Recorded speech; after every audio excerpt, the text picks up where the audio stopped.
Halo adik-adik sekalian. Halo. Kali ini kembali bersama saya Wawan dan juga Koko yang akan berbagi adik-adik sekalian dengan dongeng-dongeng seru. Kali ini kita bakal bercerita tentang apa, Kok? Tentang sup kasih sayang. Sup kasih sayang ya. Ceritanya diambil dari buku nih, Fabel Pembentuk Karakter Baik. Nah, buat yang minat dengan bukunya nanti bisa langsung cek juga linknya di deskripsi box. Oke? Oke. Langsung saja kita mulai cerita kita kali ini ya. Cerita tentang apa tadi kok? Sup kasih sayang. Sup kasih sayang. Jadi ini cerita tentang Lupi si gajah.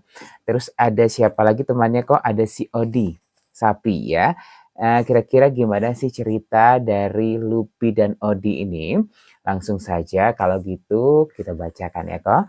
Oke kak. Nah, aduh ternyata sayuranku habis.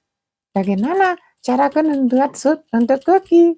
Nah, kata Lupi bingung karena kebetulan Lupi saat itu ingin menyambut kedatangan Kuki, sang zebra temannya ya.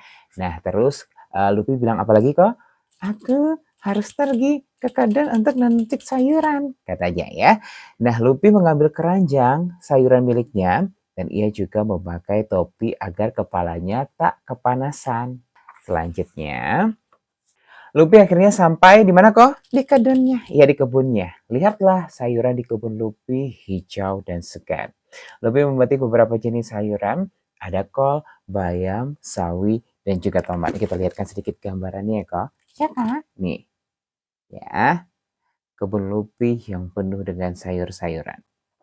Kita bacain lagi kelanjutannya. Terus Lupi bilang apa kok?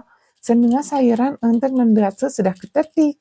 Namun aku tidak memiliki wortel dan juga kentang. Nah, padahal kalau pengen bikin sup itu yang paling sering harus ada bahannya apa kok? Kentang. Iya, kentang dan juga wortel. Tapi sayangnya kedua bahan itu nggak ada ya.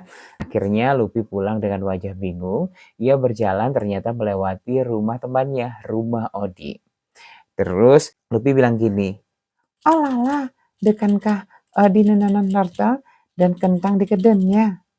Lupi terlihat bersemangat ya. Mudah-mudahan aja Odi memiliki wortel dan juga kentang karena biasanya Odi juga menanam kedua bahan tersebut.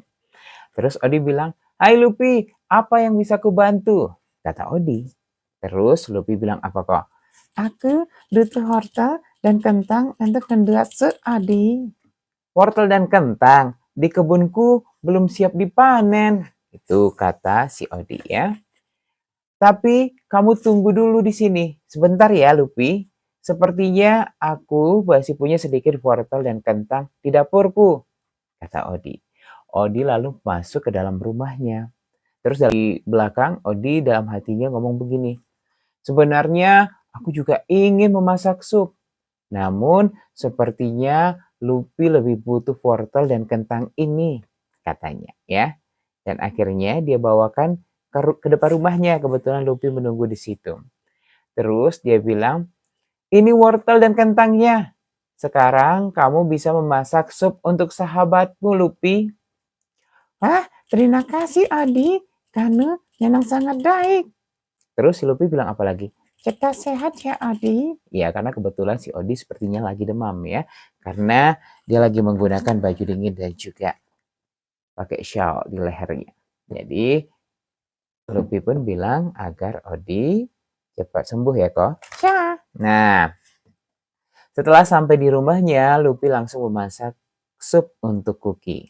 Nasak, nasak, nasak. Lupi bernyanyi sambil memasak dengan riangnya. Saat sore hari, Kuki datang ke rumah Lupi. Jadi di sini Kuki membawa banyak sekali makanan. Kuki juga membawa aneka ramuan untuk Lupi. Lupi dan Kuki pun makan bersama. Terus Lupi bilang apa kok? Silakan dinikmati sedotanku Kuki. Terus Kukinya bilang, rasanya enak karena dibuat dengan kasih sayang, katanya ya. Usai menikmati makanan bersama Kuki, Lupi pergi ke rumah Odi. Ini sup untuk Odi. Aku juga membawakan ramuan kesehatan dari Kuki. Nah, Odi sangat senang. Terima kasih Lupi, sup buatanmu pasti sangat enak. Lupi pun langsung pamit ya. Akhirnya Odi menikmati supnya, Kak. Ya, Odi menikmati supnya. Odi menikmati sup buatan Lupi. Dia juga meminum ramuan kesehatan yang diberikan Kuki. Terus Odi bilang, supnya sungguh enak, kata Odi ya. Dan setelah makan sup dari Lupi dan meminum ramuan dari Kuki, Odi jadi kembali sehat. Lupi baik sekali katanya.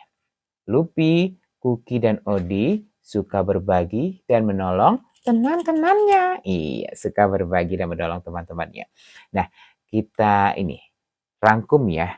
Ceritanya tadi menceritakan tentang apa sih, Kong? Tentang kebaikan sesama teman, Kak. Tentang kebaikan sesama teman ya. Tapi sebentar nih. Nah, di sini cerita ini tadi menceritakan tentang kebaikan akan selalu kembali pada pemiliknya. Kebaikan akan selalu kembali pada pemiliknya. Ketika kita berbuat baik, orang lain juga akan berbuat baik pada kita. Pun sebaliknya. Jadi, saat kita memiliki kesempatan untuk berbuat kebaikan, gunakan dengan sebaik-baiknya. Kamu bisa lihat di sekitarmu saat ini, hal baik apa yang bisa kamu lakukan untuk orang lain. Yuk selalu menebar kebaikan dimanapun dan kapanpun. Itu dia cerita dongeng kita kali ini. Ya kak? Ya kak. Nah, kita nanti ketemu lagi di cerita-cerita berikutnya. Dadah!